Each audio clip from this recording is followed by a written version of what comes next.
Earl Grey, hot. Okay, welcome to the Picard Maneuver. We just saw episode 8 of Star Trek Picard, Broken Pieces, and boy, do we have a lot to talk about. We do. He's Tim. I'm Joel.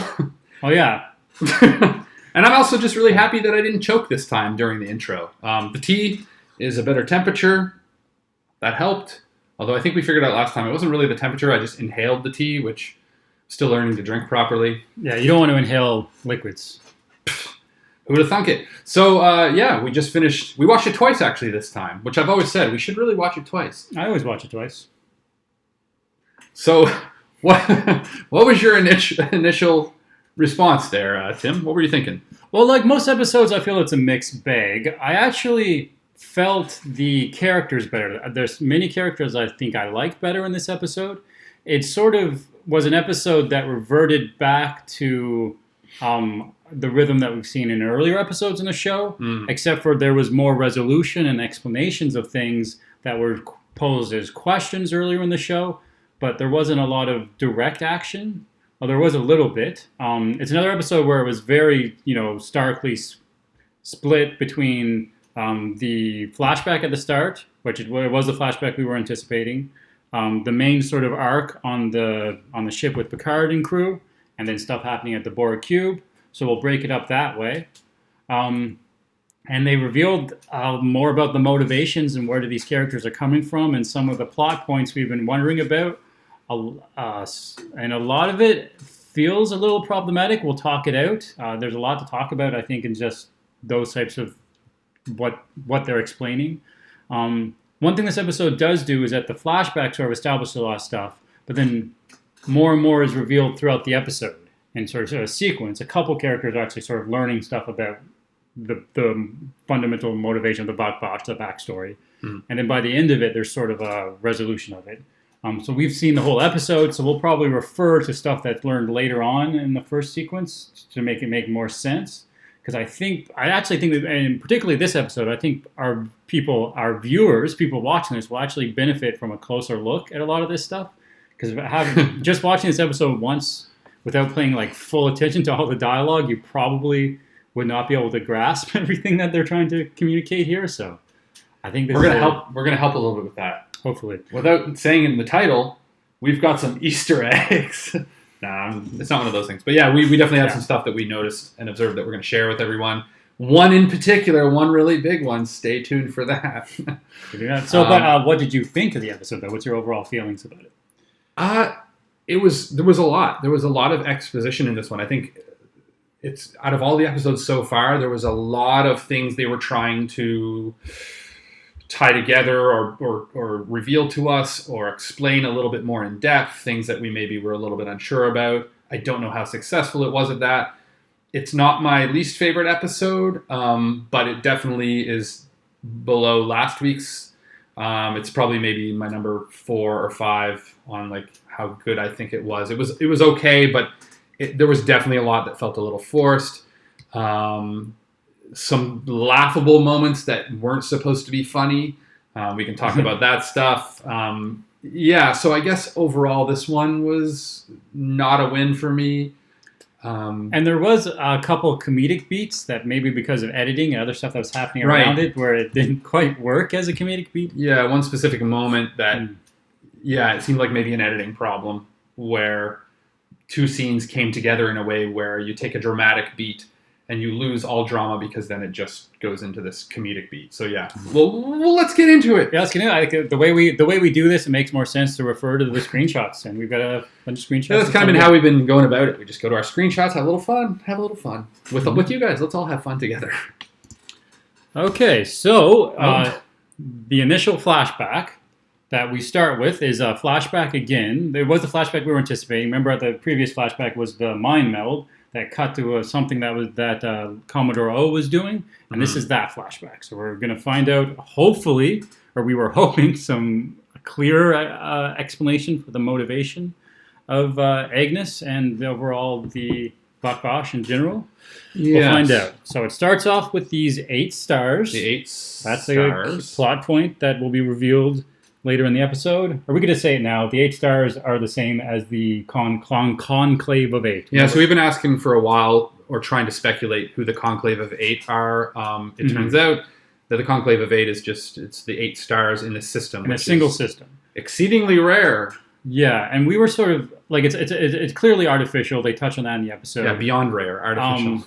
I was talking, I'm not an astrophysicist, but I know that the dynamic of binary stars and star systems that have multiple stars in them, planetary systems with multiple stars in them, is that planets usually wouldn't work that well around a bunch of stars because they'd be pushed and pulled by these other stars. Usually, I know I wouldn't want to be there. Binary stars, one star is like not dominant, but there's a dynamic where one star is sort of feeding off into the other star. Anyway, but there's a planet around these 8 stars. Imagine the SPF you would need. Exactly. So we zoom in past the stars. We see this planet, and the planet is the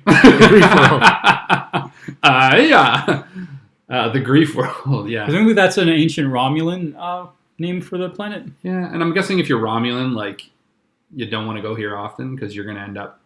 Well, something bad might happen to you. So they've got a trampoline that glows. That's what they got. So this was 14 years ago, the same as most of the flashbacks we've seen. Now, yeah, they like this time frame. There's a problem with that 14 years ago. Are we going to go into that right now? Well, maybe when we see a certain Romulan Rhonda. All right, so we cut into this. This is the scene we sort of had quick flashbacks of last time. Yes. Yes, we saw this in the last episode as kind of a next week on. So. The Commodore Zoe's talking. She makes it clear that they're the Vakvash, the mother, the 4 mothers have discovered this place, and they are about to undertake a very stressful thing. There's Rhonda. So Rhonda's here before she's been assimilated, and let's get into that because there's a scene after that's kind of the issue. So more directly. Yeah, let's just talk about the scene because there was a few issues with the scene. Not yet. I mean, this was fine. So we finally realized that Commodore O is a big part of the Jatvash. She's not just Starfleet, who's like a sleeper cell or like a mole in Starfleet. She is like one of the leaders of the Jatvash. She's the superior of Risso or Nerissa. Nerissa. She is a superior. Yeah, we've been calling her Risso. It's Nerissa, so we apologize. Well, she was Lieutenant Risso, which is her undercover name of Risso. Oh, is that what's going on there? Yeah. Okay. So I guess what's happening here. Let's revert the backstory of what's going on here. That is the explanation for why the Vakvash don't like androids. Is that at least 200,000 years ago there was this ancient culture that was destroyed by creating androids for some reason. They created sense, and then they were destroyed. Someone called it hubris, and then after they were destroyed, hubris that matters. It seems very hubrisy too. After they were destroyed, they were so powerful that they were able to reshape 8 stars, move them light years to create this and warn people. To create this huge star thing that everyone would see, and then warn people with these basically what these things are here. It's they're basically telepathic archives. Gateway almost? Or yeah. Yeah, they had a word for it. I wrote it down. Store of preserved memories. Okay. So we've seen a lot. Actually, we've had a lot of examples of things like that on Star Trek. So that's kind of how I'm interpreting it. But we've seen examples of sort of telepathic archives of people downloading their memories. Well, even that happened to Picard in the Inner Light to some degree. Yeah, in the Inner Light episode, and I was talking about that Dramatis Persona DS9 episode. But we also, even in the original series, there's a few examples of things. Yeah, like that. Downloading hundreds of years of memories into one person, and they have to experience. And even that having the data too. Yeah. So this is done in a different way, but also in a way, well, not even a different way. We've seen that done with a lot of cultures that were just destroyed themselves thousands of years ago too. That's a very common trope on Star Trek. Right. And so they've downloaded this information. So what that makes, and we have screenshots of everything they sort of see, but that sort of implies that everything they see are memories of the destruction of this culture, which happened before they moved the stars.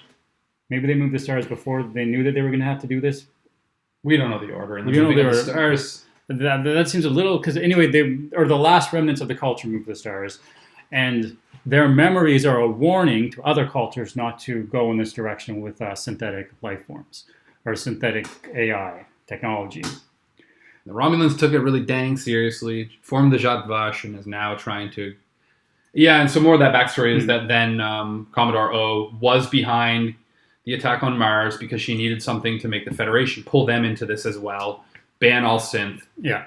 The whole thing is just along with their plan to just get rid of synth. They are truly dedicated to this idea that synths are bad, kill the synths, find their nest, which is why they're now using Shoji.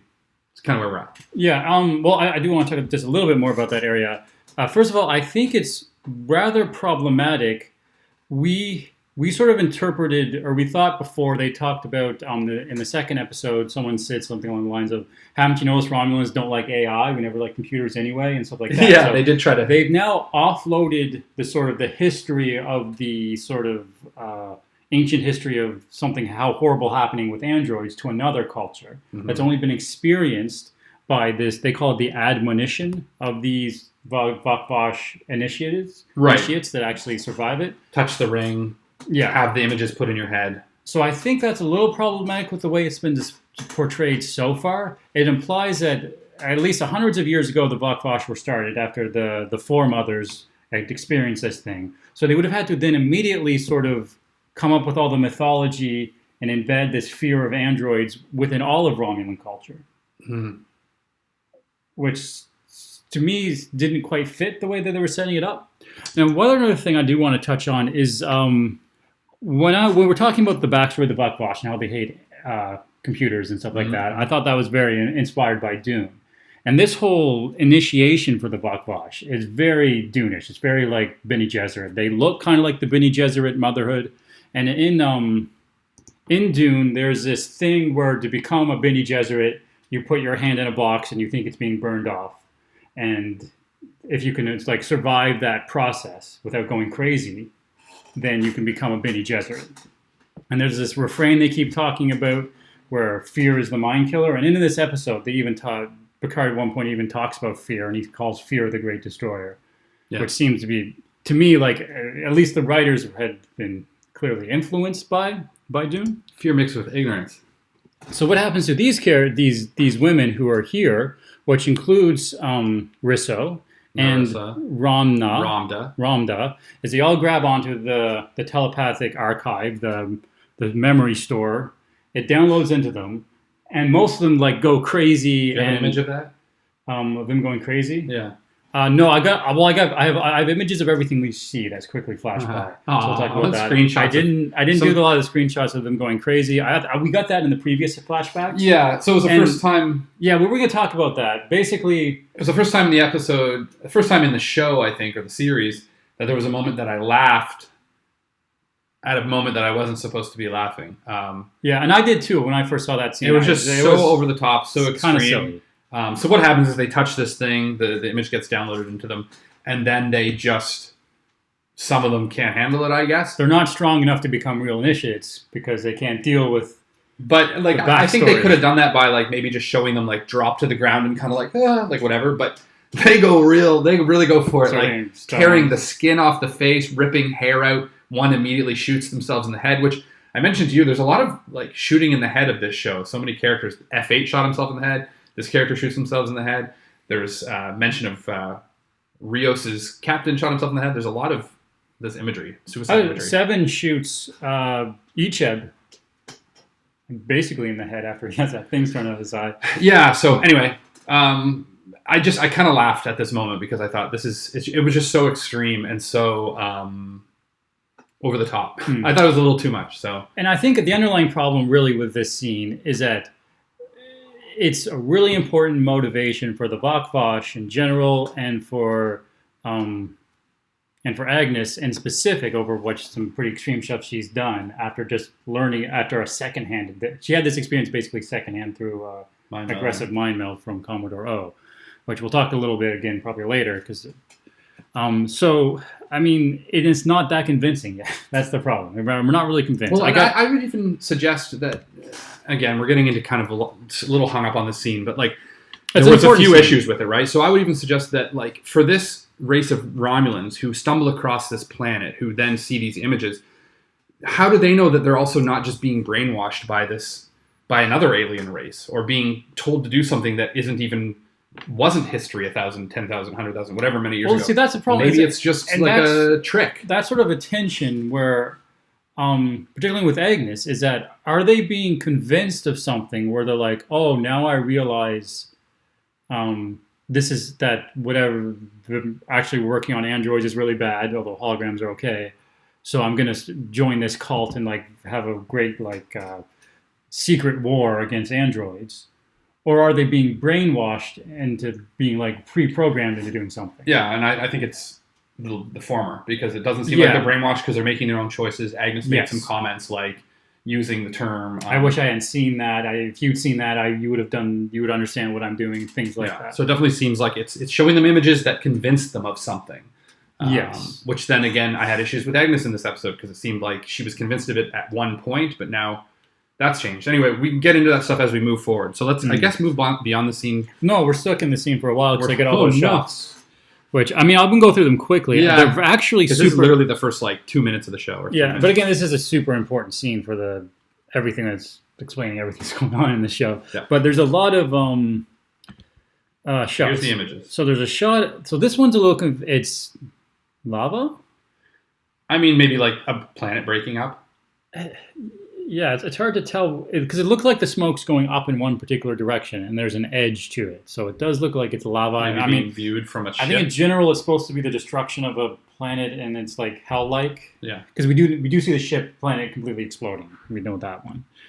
Then there's some weird shots painting that look kind of this is like almost cells. Yeah, they look like biological cells. Mm-hmm. And these are all like super fast flashes that you could barely even see while the women are sort of reacting and freaking out. Most of them are like falling down and killing themselves. So these are those flashes slowed down into stills. So this looks like a planet. It does look like a large planet. Like this is definitely, you can tell at least the Photoshop job from this is done from like the tundras or the sand dunes of some place, and then they added some weird bluish. They look like lava lakes or something like that. Molten something. Or Then there was a fetus. Zygote. To me, this was ambiguous. It obviously reminded me of 2001: Space Odyssey, but other than that, so are we saying? Yeah, is this about presumably like synth life being? Well, do we want to talk about because maybe very quickly we were talking after this episode very quickly about. Battlestar Galactica and how there was sort of this sub-theme of the Cylon, a religious view, and that there was a hybrid human Cylon that was dealt with, and that was seen as a religious sort of figure. Right. And that was sort of the next level. The next step in their evolution. Which sounded a little bit like the threshold of...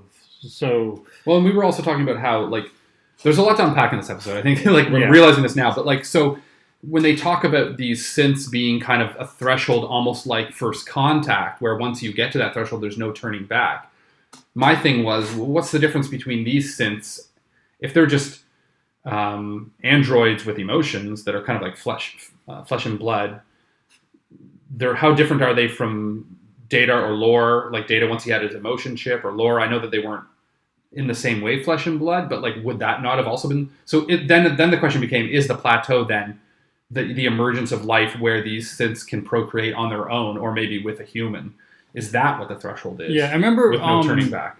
Juliana Taynersoon, Data's mother. Mm-hmm. She seemed to be as advanced as Shoji is. She seemed to be, although didn't she break her leg and then we could see but I think parts? I think that's the same. If I think there's still android parts inside Shoji. Okay. I'm not... Yeah. Anyway, and she didn't know she was even an android. Right. So it's very similar to Shoji, really. But yeah, I don't know, the what's the threshold? Thing That's what is very ambiguous. To me, some of the language they use, and this is later in the episode, they talk about the threshold. They describe the threshold as being just like first contact, when Zephyr and Cochrane first broke the warp speed barrier, and thus... that sent out a signal to the Vulcans that they wanted to come and see what was going on Earth. Mm-hmm. And they described that as something else would see the symbol of when we, that is this Federation, our culture, passed the android threshold, something else would see that from further out, and that they would come, but they wouldn't be good like the Vulcans. They'd be something dangerous, and that somehow they were the bad thing. But at the same time, they keep going back to this destroyer eschatology or end of days mythology Mm-hmm. that Shoji is supposed to be a part of. Right. I think we haven't heard much about the twin aspect, the good and the bad aspect since No, that I don't one think they're episode. really- So I don't think we're going back to And that. also now the understanding is that there's, because of also this episode, that there's more than just two. There's more than just Dodge and Soji. There's other versions, and I'm assuming they're all in like twos, so they all come in twins. I'm assuming just because they said there's this importance to the necklace, and that with the Yeah. Data's. I wonder if they all have necklaces. I they're wonder if on- some of them will have necklaces with like 8 circles because they were made in like 4 sets of twins. Yeah, maybe it's just always in evens. Yeah, even man. numbers. I was saying maybe it's because Maddox hated prime numbers. So yeah, there we go. There's the baby. So So, then there here's was some. some Looks sort like of- sea life is what it looks like. Yeah, some sort of underwater. which also would kind fauna. of imply maybe evolution, like something that could have Yeah. evolved from some sort of primordial. And then, so this is the more interesting shot. There's something that very much looks like androids. Were these similar to the base androids we've seen? I think these are pretty similar to some of the versions of the Federation androids we've seen that when they were cut back. Yeah, I mean I think that's what they're trying to show here is the. Well, and instead of base- this, because kind the of problem base. is these are still the implication at this point is that these are still all the memories of this ancient 200,000-year-old culture. So they have androids that look similar to our androids. Well, then, but the without next skin. image But then was- the next image is it. Oh. I just want to. So it goes from this to this to this, which clearly is Data. So if this is all just images of the past that this alien race is putting into people's minds, then how is Data in these images? That's so that I think that's a huge problem because I'm very happy with this telepathic memory storehouse being some ancient culture that's That's their cool. That's memories very and Star then, Trek. like, Very gets people to think that androids are bad, right. but they don't know about Data. They don't have it. They're not time travelers, and they can't actually tell the future. Yeah. So it's making me like it's using images from their past, but is it also then putting images in their mind of their own androids? Their own synth life? From their perspective, maybe when they're shown all these memories from this ancient culture, and at the same time they like implant what their image of what an android so that's is. I mean that'd be the best way to get people to be afraid. Kind of like how when Just to when show them Picard relived the inner light, Mhm. and everyone on that planet looked human, and he Right. just looked human. Right. Yeah. I always sort of read that as perhaps they didn't actually look human. Right. They That- just took from his own memory. from his memory, and in that, if like say a Romulan or a Klingon had encountered the inner light probe thing, they would have all looked Klingon, and they would have all looked Romulan in their memories. Right. So it could be something like that. I mean, But there's then definitely the problem is, why would these random Romulan ladies think of Data?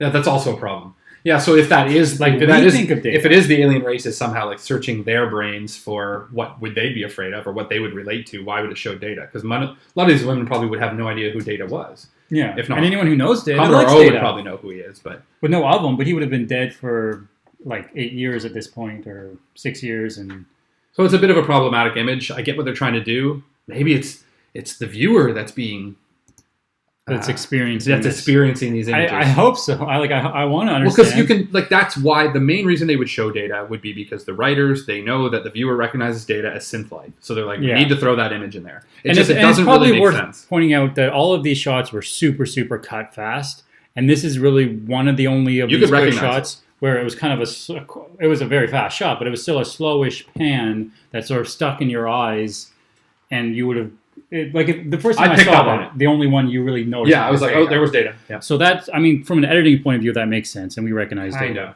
But it's like again, it's a little But problematic. look at his pupils; they look like that planet exploding. And I also just have an issue like bringing Data into this whole conflict. Yeah. Leave him out of it, man. Anyway, Anyway, there's a couple. So this is- there's this, which is This was, I think, the most interesting one. It looks like a fox or a varmint of some kind looks like a that's, fox. I think you're right. that's dead and decaying. Right. Now, there was a theme. Those synths, I'm they didn't going- stop at destroying life. They had to kill foxes and decay them. Yeah, because we've been dead for a while. There was Maybe that's what they're showing, though, that it didn't just kill their life. No, that makes no sense. Well, I was just going to... This isn't a very good explanation, but I remember when the Bene Gesserit were doing that sort of fear is the mind killer box hand thing, part of that sort of trope that was explained to the character, and this is at the very start of Dune, is that animals, when they feel pain like that, their instinct is to pull the hand out or to like or if they get gnaw their hand off. Well, if they get the metaphor is like an animal who got caught in a trap, Mm-hmm. they gnaw their hand off and just do anything to get away. And that to be like to prove that you could be a Bene Gesserit, you have to like put mind over matter and like survive that feeling.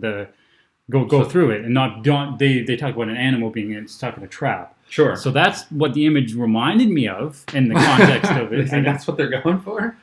You'd end up like this animal if you can't handle the. I don't know. It's just random. Okay, here's a real like. I think this is what actually happened. I think someone like one of the editors or the producer, they were just like, we need to flash some sketchy images. Yeah. And they were like, well, what can we flash? And they were like, well, I've got like a hippo like attacking someone. I've got like someone with a broken umbrella. That one with that black and white shot of the monkeys, the chimpanzee smoking a cigarette. Yeah, we've got a monkey smoking a cigarette. And they were like, nah, it's not quite there. I've got this decaying fox that I took in my backyard like 10 years ago. Perfect. Maybe that's what happened. Yeah, I think very much. And these shots were all done very fast. We're kind of just like searching for stuff. And there was this thing. This was kind of moving quickly at the viewer. So is this an explosion? This looks like it actually is something. Just the way they like did an this. alien life form? Some sort of, like this may be the thing that comes when you cross the threshold. And I'm wondering too, so go to the next one, I guess, and we'll look at it. But like, I'm also wondering... sort of planet that's all smoky. There wasn't like a lot of movement. It definitely looks like a future planet. But I'm wondering also if... Oh, a roller coaster. That one's interesting. That is really interesting, because what are we looking at? It looks like some sort of radio antenna. And do you think they really are just like throwing images and now we're like trying to break these down and it's... But I mean, the previous one, because the previous one I was going to say we see the similar thing coming out of the planet, and then we see Clam, and then and then cities destroyed. I wanted to hear your destruction noises: Clam, Blam, Bluesy. So I think that's the same thing. So I think I do actually think this is something. I think this is the threshold coming at them. It's what if the destroyer, as you said, and maybe this is what you were getting at. Cut back to us. Thank you. Maybe the destroyer and this threshold is that once AI gets to this point, and you were like, then kind of like the Vulcans seeing, warp capabilities and visiting, this AI visits and says, now AI is at the point where we can make first contact, us who are the most powerful AI, we can now take that AI to the next level and eliminate the bio machines that built the AI. Maybe that's what's going on here. And that's actually like a pretty cool idea that like the biggest issue isn't Shoji or isn't these synths, but it's that they bring about this species of AI or synths that are even beyond that. They're just like energy. They've evolved to this point and they can just travel through space, boom, boom, boom, whatever. And as soon as they pick up on this, they come and just go like, okay, we don't need these bio machines anymore. Like the humans, the Romulans, we don't need these. Boom, boom, boom, gone, boom. Yeah, and I may be sort of caught in the Dune universe, but near the end of sort of the main sort of Dune story arc, the AI villain sort of becomes this other sort of character, this other sort of AI robot that hangs out with the main AI villain. They become this sort of like godlike supervillain thing that's really, really far away in like another another galaxy or something. And they have this like net that they keep casting out, and they're trying to find where the people are. And I'm not explaining it super good, but there's this whole thing of these sort of the main characters who are like these sort of immortal people. Okay. That I don't want to sort of ruin it, but basically they are trying to hide from the AI that's trying to get them. Uh-huh. And if they do something to that would let the AI find them, then they come in and they destroy it. Uh-huh. I explained that badly, but are we connecting this somehow to Star Trek? No, it is very similar to what you were sort of describing, and that this other thing of a threshold that their sort of net detects where these AI levels have meet a certain level, and they come in and they just eradicate all life. I actually kind of hope that that's what's happening here, because it would be a thing. It's a thing. It's interesting. It would be bad. Beyond it, it'd be really bad. It'd be motivation. And I think Picard, being who he is, like even with his hubris, maybe to say, I think we can make contact with it and try to communicate with it, and it won't destroy us because we shouldn't assume. We talked about this though. Did we launch that video yet? Oh yeah, when did we talk about that? On Saturday. It was a video. We haven't done it out yet. Dang. Well, anyway, because we talked about the crystalline entity. So an alien race like that, where Picard is obviously known for trying to protect life in all forms. Anyway, we're getting ahead of ourselves, but I would like that. I would like that if this is what's happening here, and it's possible. So let's see our next still. Okay, well, so this radio thing, which is super specific and interesting and not clear maybe what it is, shoots. Maybe it looks like stairs. I'll tell you one thing. I'll be nervous if we go to the planet with the synths where their hive is, and they've built one of these. Because I'll be like, oh, maybe it's what the synths build to like receive. It's like it opens a gate. We saw in the Next Time on Picard. There wasn't that much on the Next Time on Picard for this episode, next episode, but right, there was a shot of their like place that they were going. Yeah, so and they have sort of architecture like this, I think. Yeah, that would be interesting. Anyway, so I already sort of covered this thing. Through these explosions, and that's all the shots. Yeah, and then they like go fly back, and then they like. We kind of talked about the laughable moment. They all start freaking out. I thought it was laughable. Maybe there's some people who were like, "Ooh, wow, so intense." I don't know. Maybe it's because we already saw the shots too from the previous flashback, so we saw it coming, and then it sort of the beat kind of became silly because they all started like doing. I mean, you got to be careful with tone, right? Like it became almost camp, like horror movie campiness, where like with the black Sam Raimi, like all of a sudden they're like, and it's like. But like the what they're wearing is like super like culty and yeah. So anyway, whatever, it's fine. They do sort this of thing. The key point is she survives it. She survives it, and she's like got resolve. He's like, we have to. What can we do to stop this from happening? And then of course Commodore O's like, put on our sunglasses. It's like the first thing we'll do. It's about 14 years ago still, so. We're going to go to what the humans call Mars. Yeah. So letting us know that all along they had like, which we kind of already has been suggested, they had engineered. But we didn't know Commodore O was behind the whole thing. We figured she like let it happen. But now knowing that she was the one that basically instigated the whole attack on Mars, it's like, oh, wow.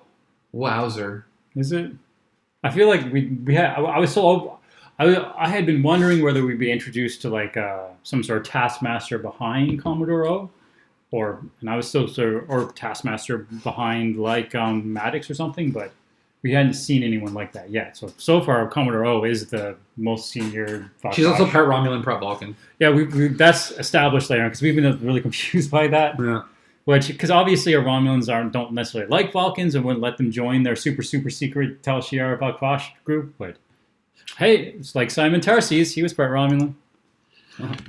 Anyway, yeah. And then, so she also survived, but she's never going to be the same. Yeah, she went. So Rhonda went crazy, and she calls her auntie. Auntie, yeah, we were wondering about. And then the next scene, there's like tons of exposition where she basically just says all about like how they're sending their ships out to attack they found the planet of the synths. They're sending she also the ships says she out. wished they had tried to assimilate her ship instead of Rhonda's. Yeah. So they make it clear that Rhonda's ship was the ship that was assimilated by the Borg cube, and then the Borg cube, because they tried to assimilate Rhonda specifically, got a glimpse of that crazy flash of information, and then that was what screwed up the Borg cube. That was I don't know if they basically explicitly said that was what happened. So that sort of resolves that. So it wasn't like they were the first Romulans that were assimilated, but it was the key that they were assimilated.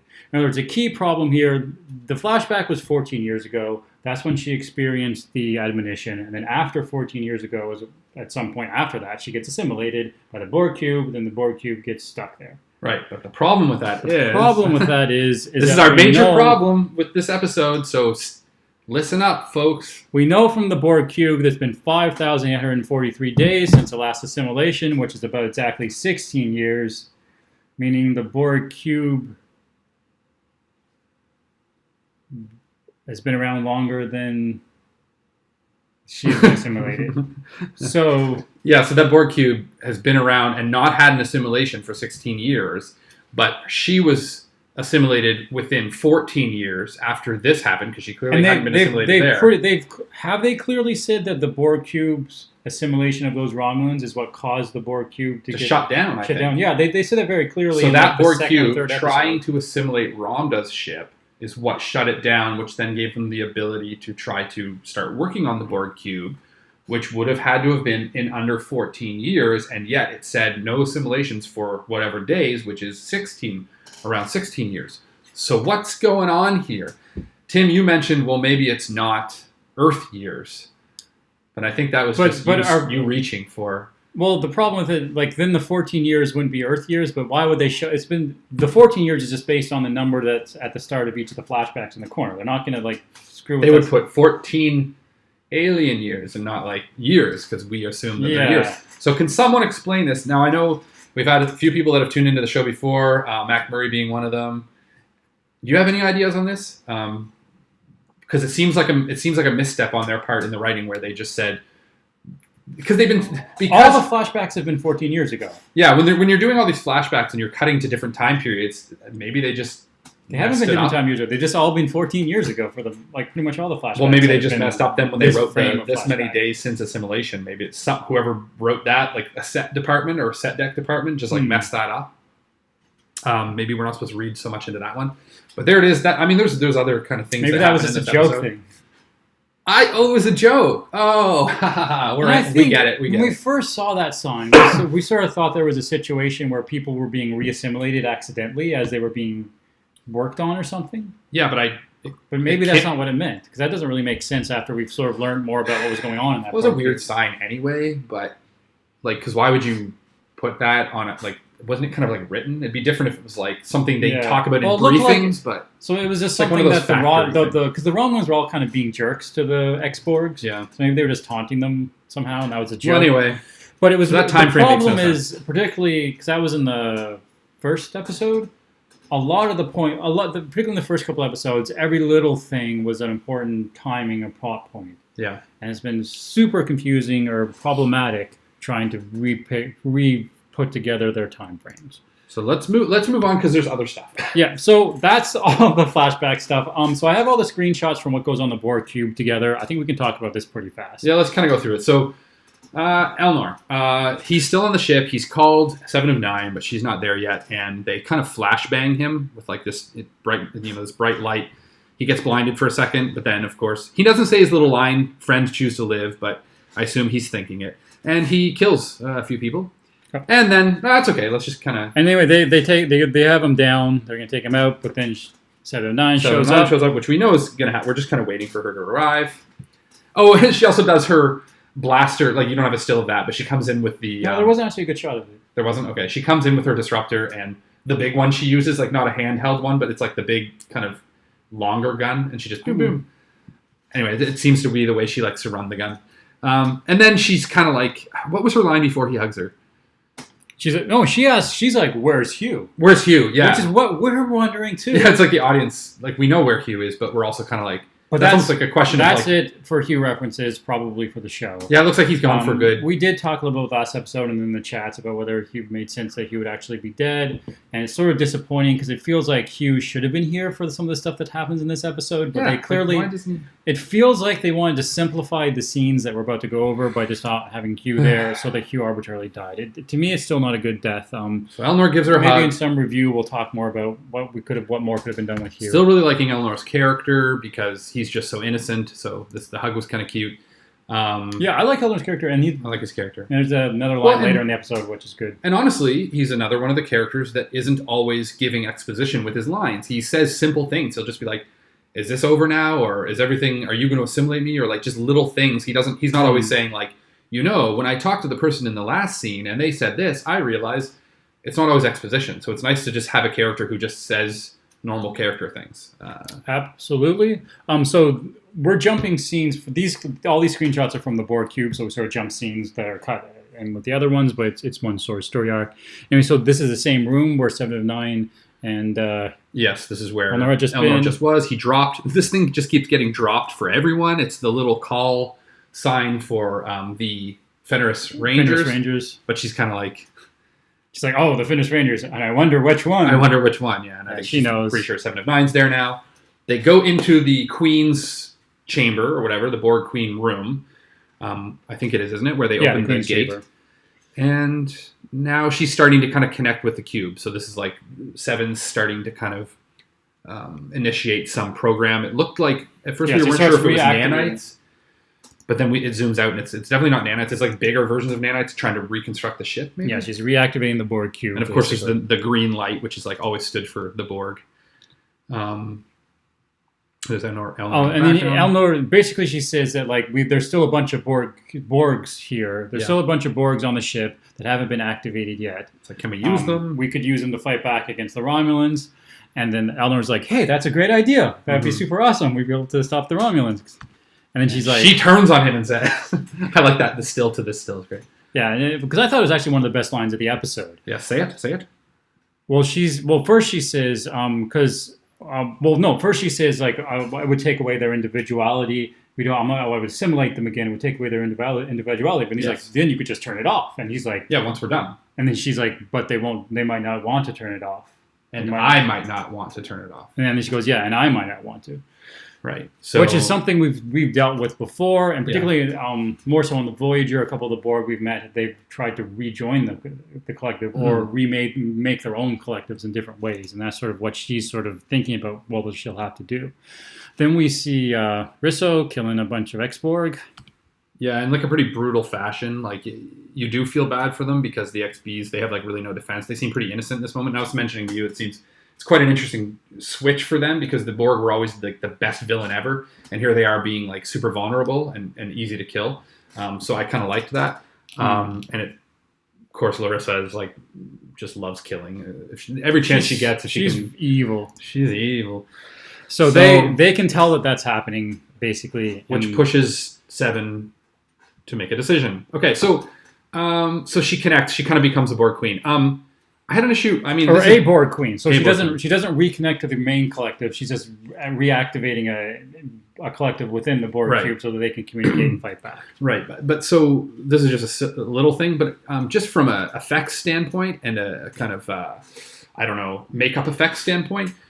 These wires go into her back. I'm assuming they're kind of connecting to like a skeletal structure that can then kind of wire her through. Well, her nervous, her what's that called? Your nervous system, part of your back that's inside your backbone. Yeah, your nervous system, your spinal column has spinal column. Yeah, it's connecting to her brain spinal. Yeah, column. but what I noticed in the CG of this is that these wires don't put a hole through her jacket. Her jacket is intact, which I get that like it's a lot of work to do this, but it just seemed like the FX people were like they did this as an after effect, and so these wires go boom boom, and I'm assuming they're connecting through the jacket into her spine, but there's no hole in the jacket, and that's not a big deal. But anyway. Yeah, I don't know if I have a deal screenshot of it because it's done kind of the same way. It's really fast, but when they pull them out, and they have that green computery stuff that's all in the way. Yeah, I think that's probably what they thought. The computery stuff would make it so you can't. Really it's super see what's going on. Like myself as like a film person and someone who watches a lot of and makes films and stuff. I just thought. Anyway, so then her eyes, she's like initiating. They turn all black with the kind of green center, so she's connecting to the at least the collective on this cube. And we are the Borg. Yeah, of course, the line.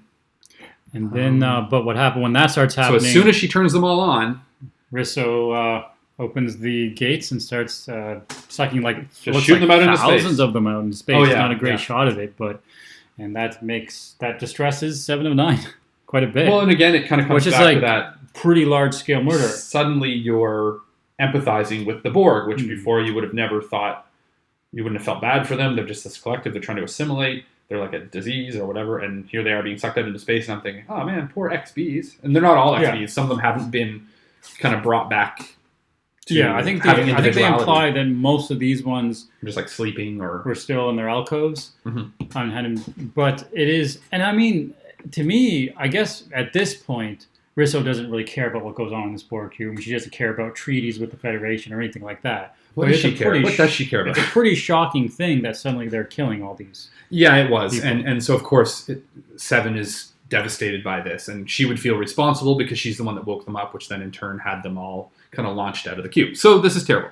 Another scene later on in the episode, Risso's walking by, but then her two backup dancers are jumped. You always call them backup dancers. Yeah, so obviously not all the Borgs, not all the XBs or any of the Borg, not all of them were sucked out into space. Some of them still remain, which is good because... And they sort of crowd her. She takes a few of them down with a disruptor, and then I couldn't get a good shot of it because you don't want to see it, but she beams right out.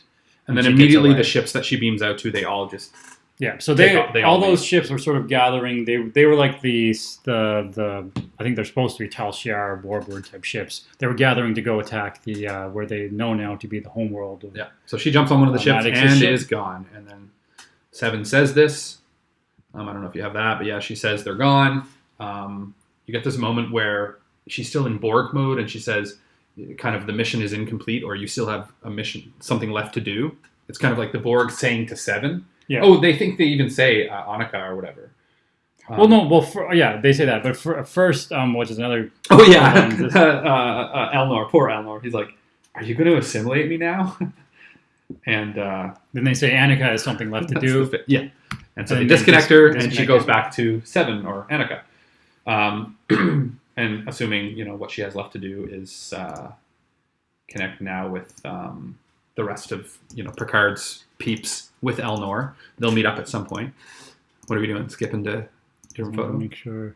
Yeah. So the next screenshot is back to the main story arc, which is I guess what we're going to talk about for the rest of our review episode. Oh, the camera's back on. All right. So that's the Be end of that natural. arc. Be natural. So now I think we can probably go through this pretty fast because I think there's going to be more we're going to want to talk about after it. But Yeah, there's let's kind of the pacing There's is so much to quite talk about, odd in this sort of the sequences. There's a bunch of one-on-one talks and then moving around, people talking. They're to jumping people. around a lot, Everyone's sort of getting together, then splitting up and not wanting to talk to each other. and everyone's trying to learn stuff about somebody. Like there's and like it's all sort of connected, and it's very much connected to the scenes that they don't see with the flashbacks, which we're shown. And anyway, I got screenshots from each of the scenes, so we'll go through it. Darn right. Fast. So this is Space basically arriving. the next scene from the previous episode when they beam up. So yeah, they arrive on the ship. Rios has an issue. Rios is like, You can I'm deal really, really weird now. I'm really weird now. Goodbye. I'm And disappearing. Picard's like, go to what's called Starbase. Go to the closest Starbase. We need Federation. And he's like, what? And then he's So he basically says you're on your own after this. yeah, and he's like, And no, everyone's- I don't want to. Yeah, and then Yeah, and I guess while I was watching this, I thought to myself, this show definitely feels like they're always kind of playing it by the book as writers, and like you always need. They tell you when you're learning how to write that you always need conflict in a scene, and at that moment, I was like, "What's going on here? They're just trying to use him now that they're on the ship. There needs to be conflict, which I don't think there always needs to be conflict." But I guess you had told me, well, they kind of explained it. It definitely ended up being a big plot thing. it just I just at the time, and I still wasn't super huge and on it's that plot thing. tied to they talk about Tied to everything. post-traumatic Dysphoria? dysphoria. That's what they call it. Post-traumatic dysphoria. Basically, he's gone through some trauma, and that's why he sort of reacts this way. He can't really deal with it. Yeah. But he's not ready to tell anyone about it until he suddenly is ready to tell people about it. Yeah, so the issue there, well, let's kind of cut forward. So yeah, Picard's like, you got to trust me. We got lots of that. Yeah, more of the trust. Which she starts and it trusting makes him more. sense that but it makes sense that she still is having trouble trusting people. I mean, that's sort of I was a little worried that she'd right away start trusting everyone after the previous episode, but it makes sense. Yeah. And then of course Rafi, being Rafi, is like, because she said Can't trust basically, so she commented something like, I know you think Jean-Luc's your new best friend or something like that, but she's like, I don't trust you. Yeah, so she pulls a gun on her, and of course Patrick Jean-Luc is like, what the heck are you doing, Rafi? And then he apologizes to It's like, Shoji. you better put that gun away unless you plan to use it on me. Right. So again, being Picard, he's defending Shoji. But Rafi kind of makes a good point, which is like, why do you think you know her? You don't really know her. You're kind of defending these. And then also And brings she up points out about Agnes, and says, you thought you brought someone on board that you could trust, and turns out she wasn't to be trusted. So it's it made sense, that scene, but some reason the way it played out felt a little almost juvenile. I think maybe that's what I thought was weird about it. Like if she had just really confronted Picard and done it in like a very like, this is dangerous, you need to start thinking straight, whatever, but she's just kind of like, I know you think this Jean-Luc's your new best friend. Everyone on this ship has their own like personal backstory and hang-ups and huge trust issues and random activity. Nobody's just Worf. And they're all kind of pretty childish too, right? Yeah. Like they all kind of lack child. Like several, like I think almost all the characters at some point have just been like, "I'm going to my room." Yeah, it's true. Yeah, there's been at least at one point where most of the characters have just gone to their room and sulked. And in this episode, Rios. And so I mean, Picard has his own like holographic room. It's yeah, and he keeps going back to the holodeck version of his vineyard, which Which is the next scene, I think, or very soon. Oh, we go back into the medical room, and you've got the EMH now, online, and he says, "Oh yeah, she deactivated me," which still frustrates me because he's always been able to activate himself. So why couldn't he just activate himself and say like, she's killing Maddox? And there's that. So, but what's important is that he finally tells everybody, "Hey, she killed Maddox, and she's in a coma that was brought on because she did this thing to turn off the Viridian tracker that's in her bloodstream." Right. So Picard's like, well, okay. That's what I was with that. More to figure. That's his face there as well. Okay. So now the vineyard. He's talking to Clancy. Clancy. She's there as a holographic. Yeah, holographic communicator, which we saw in Deep Space Nine for a while, and it looked like they were going to have it as like the main way of communicating, and then they did it for a few episodes. Like, I got a big question about. We could do a whole video on my question about this, but my question is when you're I'm going to try to say this question quick so we don't get hung up on this. No. But so you're a hologram. I'm sitting here at my table. This is the chair at my table. How do you as a hologram sit at the chair at my table, unless you have the same chair? Like, because she's sitting at the table with him. So is she in a virtual room where she can feel his table and his chair? Or is she sitting on a similar chair? Right. So you know what I mean? Yeah, look, she's sitting in the on chair. her own chair at her own desk. But it's like she has her arms in the same position. Like she'd be at a slightly different position. No, I think they must have planned that ahead of time, knowing that when they're going to communicate, they're both sitting at a desk. If one of them wasn't at a desk, then they'd have to both stand up. But it's not... Okay, let's move on. And then the holographic... Because I don't think is there always a chair there? I have more issues than that. But anyway, let's move on. There's always a chair there. They figured it out. They planned their communication. Okay, so... but he's basically like... You need to help. You need to help. And yeah, I found her. This actually is a real big issue. This is actually something the Federation really should care about. The Romulans are going to destroy these people on this planet, even if you don't like synths. This is something the Federation needs to care about. And she's like, yeah, okay. So we'll send a fleet to Starbase 12, I think they call it. Yeah, Deep Space 12. Deep Space 12, yeah. And Picard does this thing at the end where he's like, got her. Here, show me doing it. Yeah. What? I'm gonna start doing that. So, yours was okay. Yeah, I didn't have a screenshot of it. That's all I got from that scene. Okay, so the next scene is a sequence of 8 sons. We learn a little bit about the backstory of the Brainwash, but it's a sequence of Rafi and where the location is, about stuff trying to get into what happened Rios, with Rios by talking to a bunch of the... And I don't want to focus on this for long, because honestly it went on forever. But anyway, the key is that's an 8. That's what the 8-star solar system... She knows from the previous episode that all the Romulan patients were drawing this. Yeah. I don't remember them drawing this, but she remembers it. She knows it. At least there was on the previous episode, they did show her at a computer screen hacking into the Borg 8-sun system. This is where she knows it's an important thing. And he's like, it doesn't exist, except for ancient Romulan star maps had it, but their modern ones don't, so it's assumed to be apocryphal. Anyway, so this episode keeps cutting back to her finding out more through a bunch of, not EMHs, they're all different. Yeah, one's like an ECH, one's like an EAH. Yeah, they're all different. They're all different versions of Rios, and it's kind of funny because they all have different accents and slightly different personalities. I think this... And they all have different names like Ian and Egan. And... Yeah, and I almost said Ian did a really good job. This actor, the actor who plays this character, I don't know his name. Anyway, he does an awesome job. Yeah, I do have a screenshot of all 5 of them. Yeah, let's see. But before that, they're eating breakfast, and this is... Just say that and then move on. Okay. There we go. But they have a nice moment. Yeah. And then she goes to the engineer one, who's got a very strong Scottish accent and even speaks in Scots. He keeps saying, I see, but I can. So you made Ken is Scots for no. And you made the reference to, obviously, having an engineer have a Scottish accent is kind of a nice little paying homage to Scotty, which is... And he's even more Scottish. And I was thinking, it implies later that this is all the base sort of holographic programs, or the generic holograms for a ship. But Rios had implanted his image on all of them. What do you think? The original image of the Scotty looked kind of like Scotty, but just Duan. But so did the ship come with a Scotty, basically? Yeah. So the only thing he says that's really relevant is he says that the 8-star planetary system can't exist naturally, basically. Would have had to have been artificially created, and she's like, oh, it must have been a message, and it's scary. Yeah. Should we go back? Was the breakfast important? I know I said skip over it, but it wasn't. What did I they mean, say we don't there? actually see. Basically, all that they said, it was kind of important in that it was more developing their connection through data. She asks about like what was she made. Well, actually, I think the more important point from that part is that she says a bunch of super existentialist stuff. She says stuff about like I have no past, I have no history. Yeah, and but Picard she said that says, before. she's very existentialist as a character.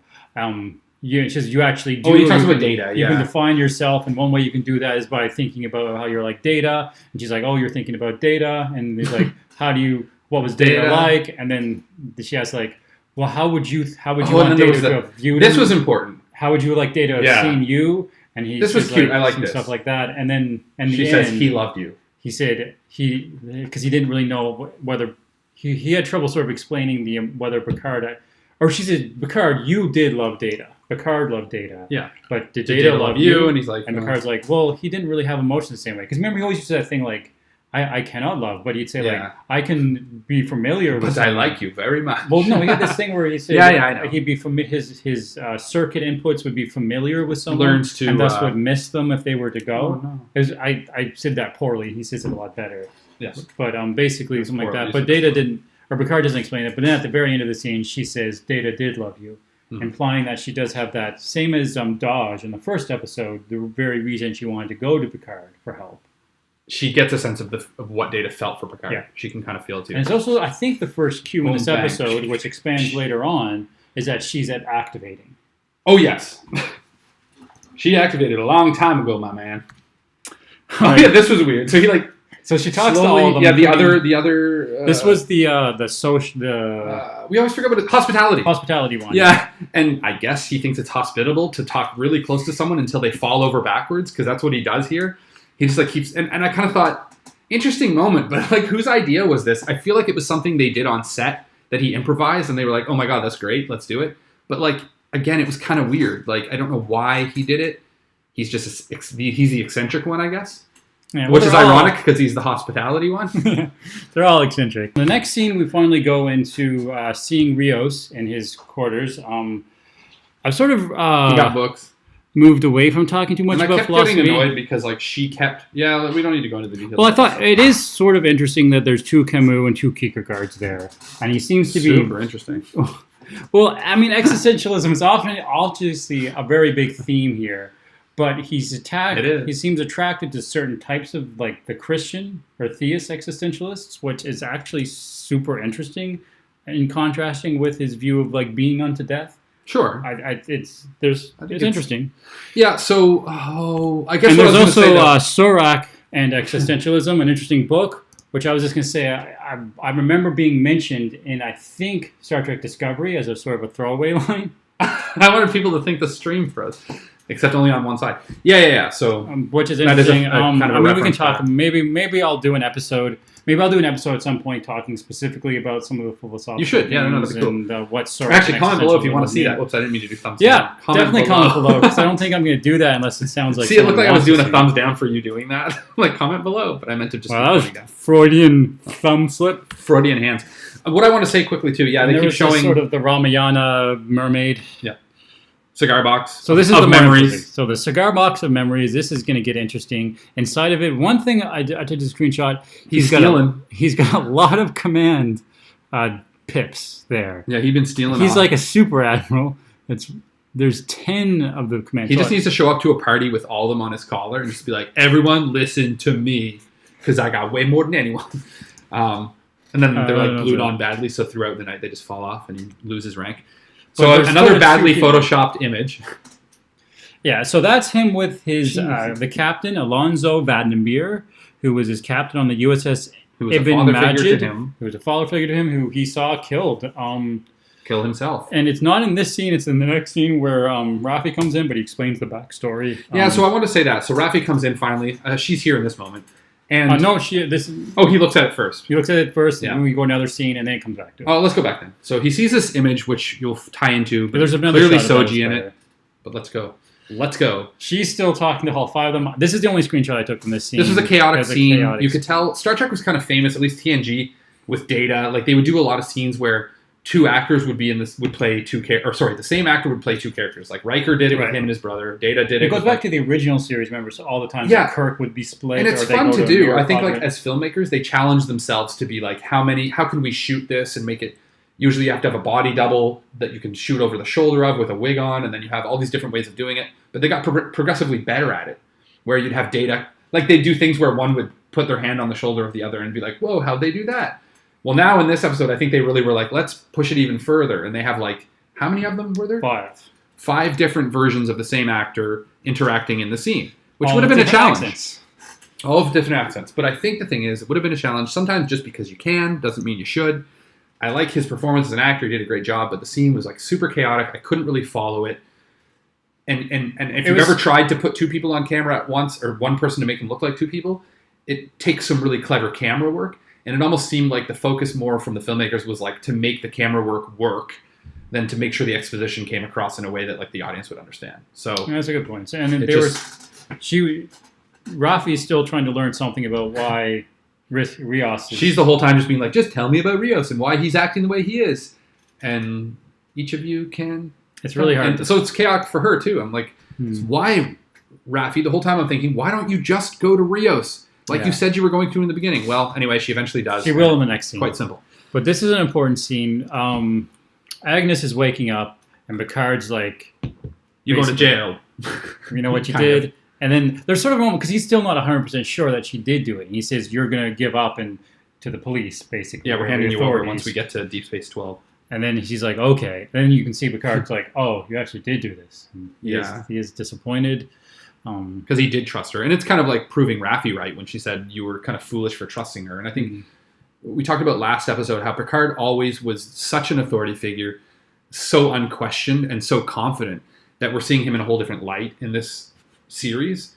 And he's kind of, I think, gaining his confidence back. But there's certainly obstacles along the way where he's kind of realizing he's a different person and he's making mistakes and he's figuring it out as it goes. And clearly... this might have been a mistake. I'm just getting ready for the next line. Get some points. But what are you drawing on? Why are you drawing a picture of me from the future? Oh, you cut away before I looked up at the camera. Okay. But one thing that's key here is that she does talk about how her motivation was. She talks about the mind meld. She doesn't call it a mind meld. She talks about how Commodore O touched her face, and Picard's like, Commodore O, the head of Starfleet's doing this? So he's finally realizing what actually is going on. Commodore O wasn't worried about blowing her cover on this one. But one thing that she does say is that part of the effects of the mind meld was a psychic block that kept her from talking about it. Which to me is super problematic. We've never heard of this. We've never heard of this. It doesn't seem like a good plot device. That she could just be like, mind meld, give you bad things, also psychic block. Yeah, so we were talking again about like this sort of motivation versus rationally deciding to do these things versus being brainwashed. And if you're getting psychic mind blocks and forced to think things and things like that, that's super problematic. I also think from Commodore O's perspective, and we're going to something else what's revealed with Rios, the way she does stuff doesn't seem very competent. No, because she's supposed to be this great super secret spy who's like been manipulating Starfleet for like the last 20 years or whatever it's been. Or when did they say she started doing it? It was further back than 14 years ago. Everything's 14 years ago. Right. So, but that's like, for her to be this competent to be able to like plan out an attack on Mars that Starfleet didn't even really know was like an inside job. No, you're right. She would have had to, because she can't like join Starfleet 14 years ago. And then the attack happens right at the same time. The head of Starfleet. Yeah, they mentioned a time frame, and I don't remember what it was, but she's been with Starfleet for a while, long enough to build her credibility, and yet she goes to Agnes, Rios, Rafi, Rhonda. She goes to Agnes, mind melds with her, out in the open, if she's going to psychic block her, maybe she should have psychic blocked her own face. So when like... She did have sunglasses. Oh yeah, I guess that was like that's the Clark Kent thing where with the sunglasses on, she's like, I have no idea who mind melded with me. So we're back into Rios is here, and then finally, we're like finally, and nope. Is she in the scene with him? I think she's there. I see a body there. Yeah, don't I? More shots of that. Well, if not, let's just. No, I definitely do. I just want to make sure. That's super important. Clicky. Yeah, you do. Yeah, I definitely do. So, no, I think there's an extra scene that we didn't realize. They go back and forth a lot in this episode. And we go back to him in there. Good for him. He's still sulking. And no, this is the same. No, that's the problem. Okay, I remember That is now. the problem. The problem is this was one of those scenes that was cut back and forth. So there's a discussion between Rafi and Rios with tons of that finally explains all the backstory. And then there's a discussion. Oh, my face just did something weird. Sorry. Then there's a discussion between Agnes and Shoji, which is explaining a bunch of the backstory. So they sort of finally realize what's going on. It's cutting back and and forth. it's cutting back and forth, and it's sort of confusing. So this is fine. Moving on. Anyway, so she's just like, oh, she's actually not. She doesn't want to kill Shoji. She's like, wow, you're super amazing because you're so. Okay, so I had a problem with that because she was implanted with these thoughts from the mind meld that made her see hell. She references how it was like seeing hell or whatever. It upset her enough, and the hubris of Maddox, that she was okay with murdering her ex-lover. But then in this moment where she meets Shoji, who is a synth she's never encountered, probably there's other versions. In this moment, I think she thinks there's only one left because she thinks it was Dodge and Shoji, and Dodge is dead. But she's like, no, I would never kill you. And she's like amazed by Shoji. And yet she just killed for the same reasons that are still in her head. It's not like it's changed. She still knows what this future would look like. And yet she's totally doesn't care about stopping it. Now she could actually stop it by just killing Shoji right now or doing something. But she decides, no, I'm over that thing. No more murdering. I murdered Maddox, who was my lover. And if Shoji specifically, which we're not so sure about, is the destroyer who has been prophesized, specifically Shoji, and not the she could end it all right now. Threshold in generals, getting Shoji is way more important than killing Maddox. He's Absolutely. already done what he was killing gonna Maddox do. was kind of like made no sense. Even Even though she's like, up. oh, he was just his hubris, and like I needed what was the word she said? I needed to reconcile to something I was a part of, or not reconcile, but retribution. I don't remember. But yeah, I don't know. I just felt that was a little her character's going all over the place, and you were kind of saying, well, she's kind of mentally unstable. I get Yeah. that, So just in response to that point, I was like, the fact that she has contradictory views at this point actually makes sense for the character. She's acting, she's in distress. She's acting like someone who has very contradictory views in her head. She's completely motivated to this ideology that she needs to kill these people, but at the same time, she doesn't want to do that, and she is in awe of Shoji, and that actually fits the way this character's She's not been acting in awe of her like ex-lover, in this episode. Like someone she was in love with. She had no awe for him. He was like suffering in front of her, and she was just like cold-blooded, like dead. Well, she wasn't cold-blooded. She was like freaking out for like. It's pretty cold-blooded to see your before. lover like in front of you die. Cold-blooded. I'm saying the way she did it, she was like freaking out and passing it. Like she wasn't handling it very well. If someone before and after murders me while I'm suffering and freaks out while doing it, I'm still calling them cold-blooded. No, I'm not saying she's not cold-blooded. I'm saying that she clearly was in distress over it, and that it seems to be struggling with a lot of that stuff. She's struggling. Okay, we're cutting back to the Rafi finally decides to just go into his dang quarters and talk to him, and we get all the backstory instead of cruising around the ship and going over stuff with all these EMHs. And yes, he had fun as an actor, and I think all the accents were fun. But like, my God, just go into his quarters and talk to him, which she does, and they talk, and we learn a ton. So I think so. How do we want? We might as well just say what the backstory is, because the backstory actually I thought was interesting because it sounded a lot like an old Star Trek episode. So in a typical Star Trek episode, there would be a ship in distress. They'd beam the people over. It would be some sort of ambassador with their sort of alien other. Yeah, well, not even an alien other. Like it could be like it'd be usually a Vulcan ambassador or something like that. No, I'm not talking about the ambassador. Would be like the norm, and then the one he'd be with would be like. Oh yeah, there'd be like an assistant, a really tall or one, a protege, and there'd be an assistant or protege that the camera would sort of stop on, and you'd be like, "Who? There's more going on with that protege." And Wesley would be like, "I like her." Wesley would fall in love with her, or there'd be something going on deeper because something's going on with these ambassadors. So that would, and then that would be the entire story arc for an episode. Would be finding out what's actually going on with this mysterious ambassador, right, and what their backstory. And this is. Happened to Rios on and his this happened on their own ship, the USS Ibn Maj. So this was 9 years ago. So Captain Alonzo Vandermeer. So they find this cruiser with this interesting. So the ambassador's name was Beautiful Flower. We'll get by use of that as a common French name. Bellefleur. And they had the Prodigy, and the Prodigy looked exactly like Shoji or Dodge. And her name was Jana? Jana. And so this basically Shoji, or like, another version of Shoji, which was 9 years ago. And we know from Shoji talking and other people that she's around 3 years old. So this one was created previously. So, this brought up a lot of questions. Does this mean there's several, maybe hundreds of these same synths that were kind of almost cloned? Do they all have to be twins? Yeah, are they all in pairs? The drawing, she doesn't have a necklace in that drawing. Oh. Yeah, it would raise more questions if she did. So they showed up on the ship where Rios was there with his captain. Do we want to talk about the drawing anymore? Or just, yes. We want to just I want to talk about the drawing. Okay. It's freaking awesome. I love that they put that, because we had this conversation as if, so how did that come about? Because the drawing is of Rios and Jana. She was only on the ship for a couple hours. Yeah, they say specifically it's only like a few hours. So, I've watched a lot of Star Trek. How often have you seen people sketching other people while talking to them on a ship? Does this happen often? I was saying maybe it was an arts mission. Or they had like one of the kids. Anyway, some characters will randomly sketch other characters often on TV shows. So he explains it though by saying the other one sketched the other one was sketching us while we were talking. And then they gave the sketch to me, and I kept it. It in my cigar box with my insignias and my little alien skull. Another Easter egg. If you didn't notice it, we could probably figure out what kind of alien that is. I don't think. Sorry, I'm calling everything Easter eggs just because everyone names that. Every YouTube video is like Easter eggs you didn't notice, but it's not even Easter yet. At least save those videos for Easter.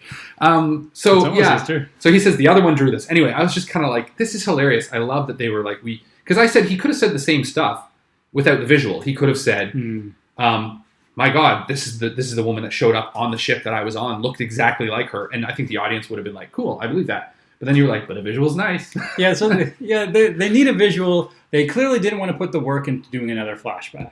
I think a flashback... the work. Well, it's easier to draw a picture.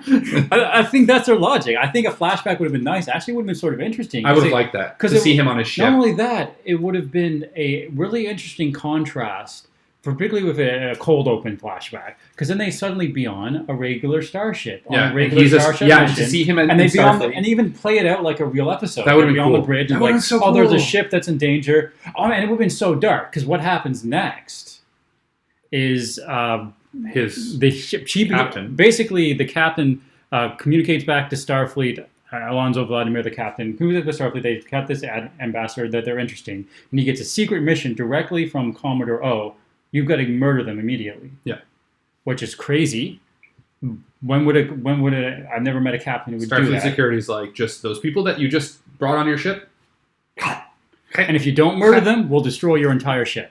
And that's something. So not only tells them this is what you have to do, but I'm threatening you if you don't do it to just destroy your entire ship. That's just like a captain's just gonna be like, okay, that's a normal thing for a Commodore to order me to do. I will go do that now. Yeah. And so he in cold blood in front of Rios, murders those two.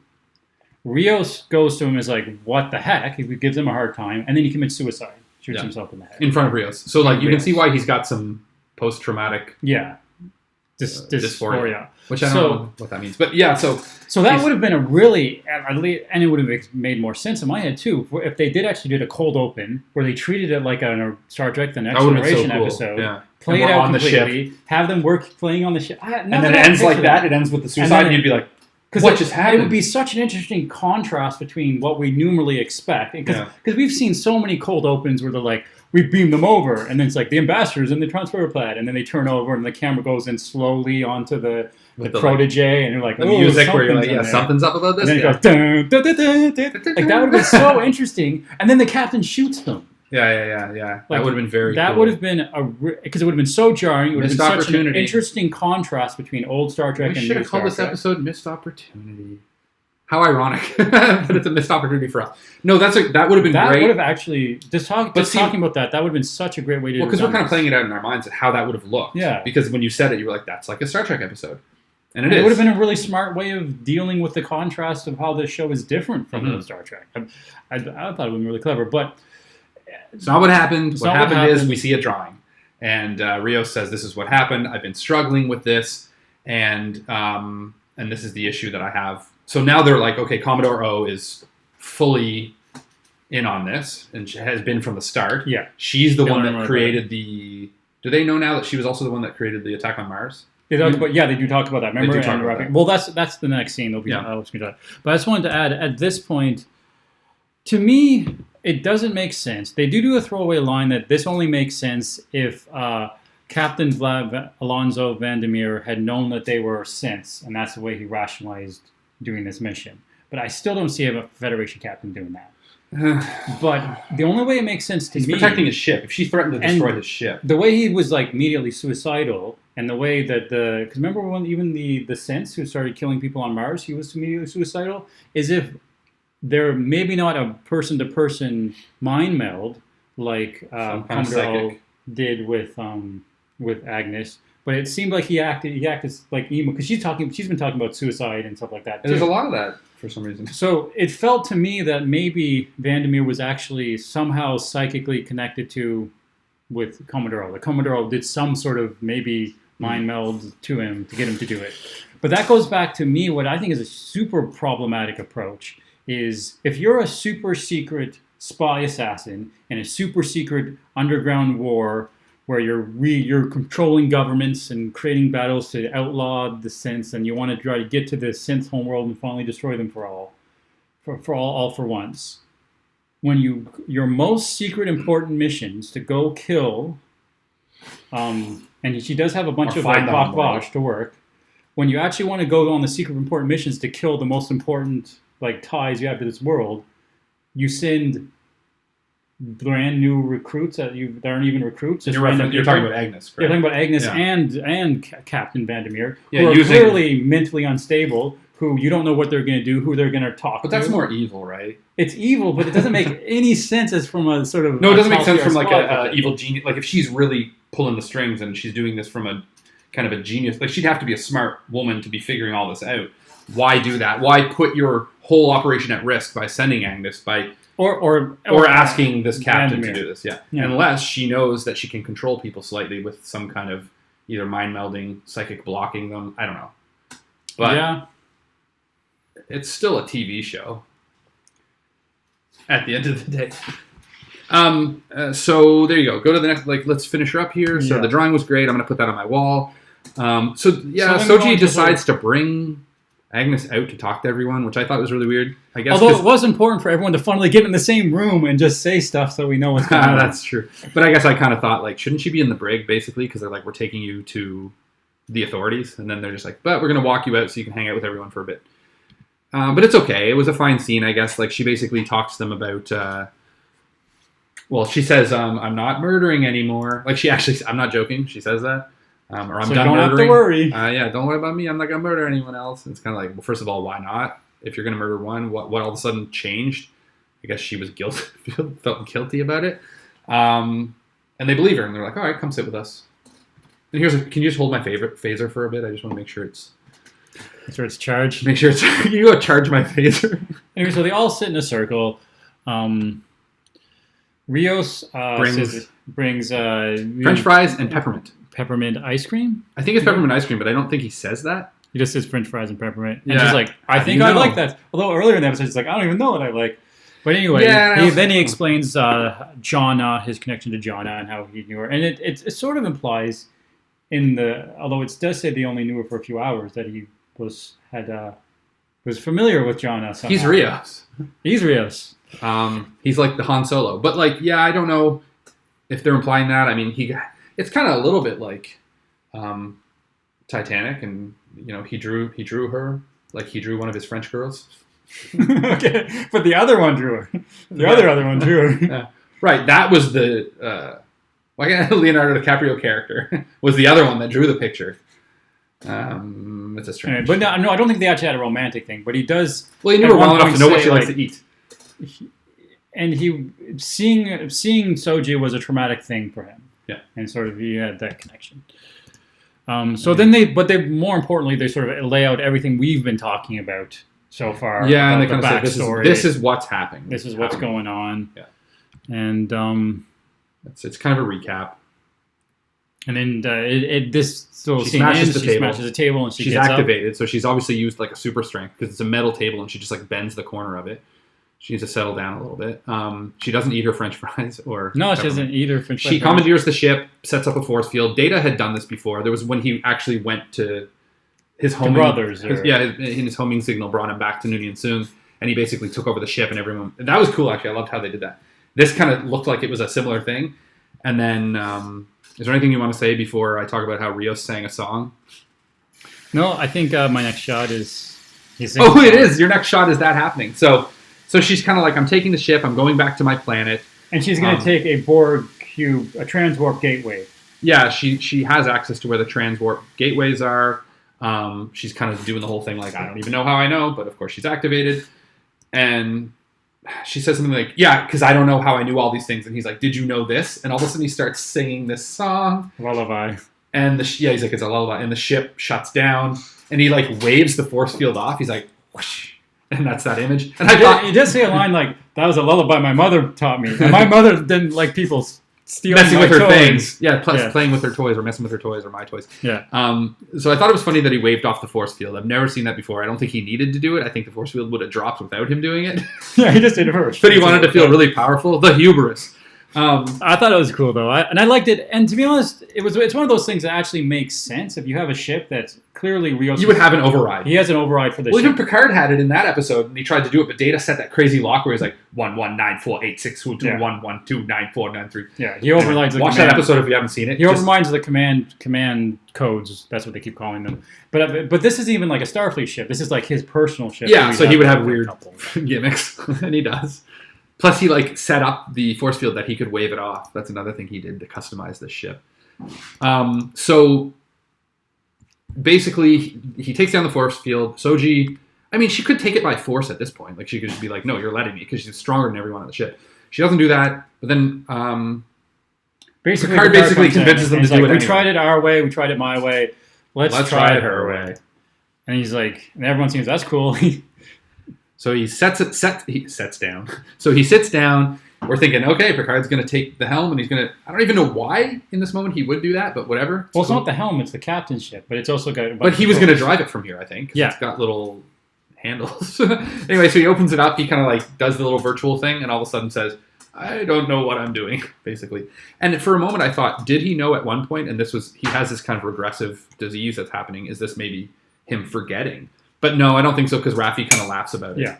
So I think he just didn't know in the first place, but he like was hoping he could maybe take control of the ship. Yeah, and remember, the Enterprise E or D never had like that type of interface. He's never... He just tells other people to do stuff. Maybe it's the acting, because we were also talking about how the actors have to pretend stuff's there. Maybe that wasn't actually in the script, and they were like, Patrick Stewart, Sir Patrick, do you mind doing this with your hands? And he like sat to do it, and he's like, I don't know how to do this. And they were like, yeah. So the entire show has had like those holographic augmented reality interfaces, but this episode in particular had a lot of them, particularly with like 7 of 9 moving things around and a few ones. We were when we were watching it, we were making all these jokes about like how it would be like to film that, because obviously they just there's doing this there. And how the directors would direct. And the actors just have to trust the directors or the editors to add something later. Oh, we never talked about that scene that was a weird cut. Speaking of editing, I just want to quickly bring this up. There was a scene where did we talk about this? Seven says we did have the shot. They might not want to leave the collective, and I might not want to let them. It's this very serious moment that's reflecting on Seven's kind of backstory and her connection to the Borg, and it's heavy. So she says this line, and all of a sudden it like jump cuts. It's not even like a normal cut. It like smash cuts to Rafi going like, I don't know. I think we should like, and it's like the most comedic cut ever. But it's like after this, it kills the dramatic moment that Seven just had. And I was like, either they didn't plan that out well, or in the editing room they were like, oh, this is going to be great because it's like it's kind of funny. But for me, it was just like right. And really bad. The scene they cut to was that scene with all 5 of the holograms. Yeah, it's a super goofy scene where like you got all these holograms. It was meant to be a comedic. It's like the Parent Trap times 5. That's Freaky Friday. And they're just all like in weird accents, and it literally cuts to her going, well, which one? Anyway, so I was just like, that's some bad editing. Yeah. So, but anyway, so they decide they're on board to go for the mission. Picard sits over down. Look at him, he's way over in the corner. I wish we could just like zoom in on his face right now. Anyway, so yeah, there they all are, and they go. She says, "Take me home." So she does say this to Rios, and he's kind of like, "Why should I?" And he's like, "Do it for Jana." Yeah, that's the point that we sort of thought that it sounds like there was a connection more, or at least that was a throwaway line. It's a throwaway line. I guess the writers are like, he needs motivation. So there's sort of there's a scene before they actually get to the transwarp gateway where there's a scene that presumably takes a few hours to get there. And they're just by themselves on the everyone's gone to bed, and it's just Picard and Rios on it. And I thought this was actually a nice scene. I liked it. I don't think I have more screenshots from it, but basically Picard talks about how, like, when he was first an ensign on the USS Reliant, which couldn't have been the USS Reliant from Wrath of Khan. It would have been another ship with the same name.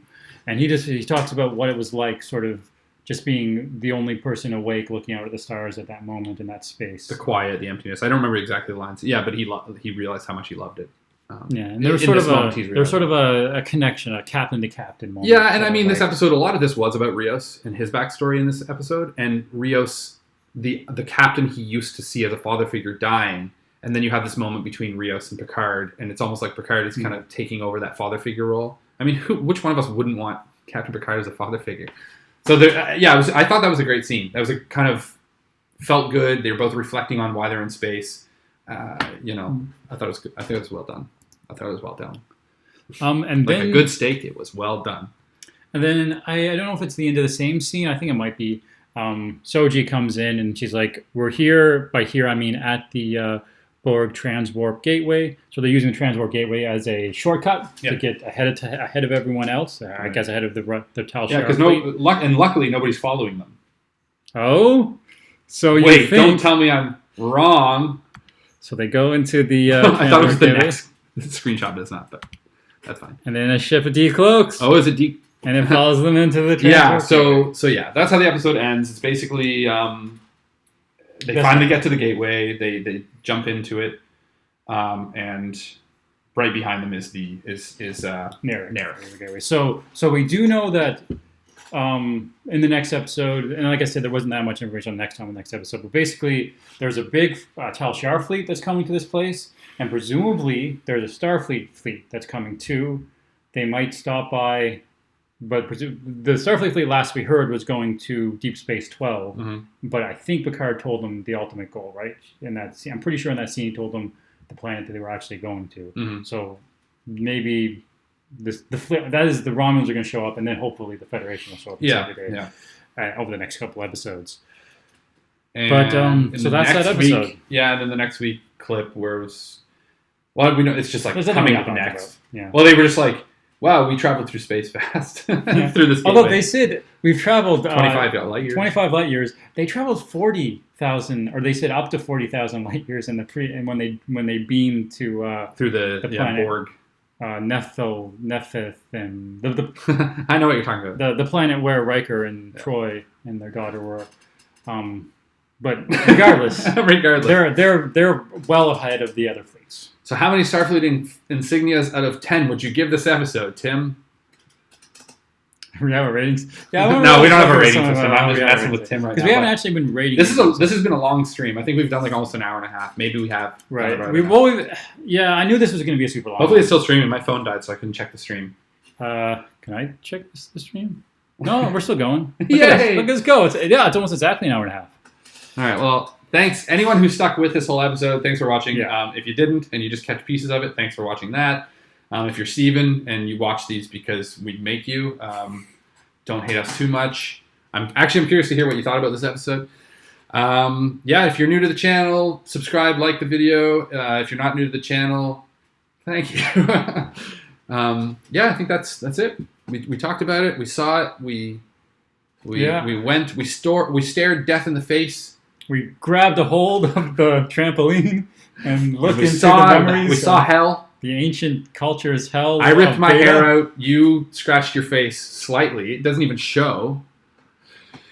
So there you have it. Episode 8 reviewed. Tune in next week. We're going to review the next one. We're going to keep doing this. Penultimate. It's getting good. It's getting. What I think I meant to say was it's getting close to the end. And hopefully the episode's. And I think, to be honest, they've covered most of the stuff in this episode. We're kind of caught up on things we weren't sure about. And I don't think they're really going to give us much more on anything else. I think there's a lot of questions around Commodore O, a lot more questions around Maddox, where we're going to that planet now, so hopefully we'll learn a little bit more about his motivation, how he ended up washed up on Space Vegas, even though he's in this secret. I don't think we'll ever find out about that. Oh, You know what that sound means? Time's up.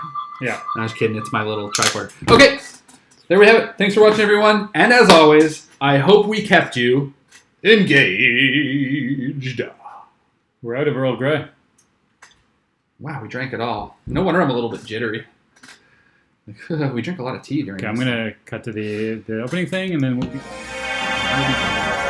Thanks for watching.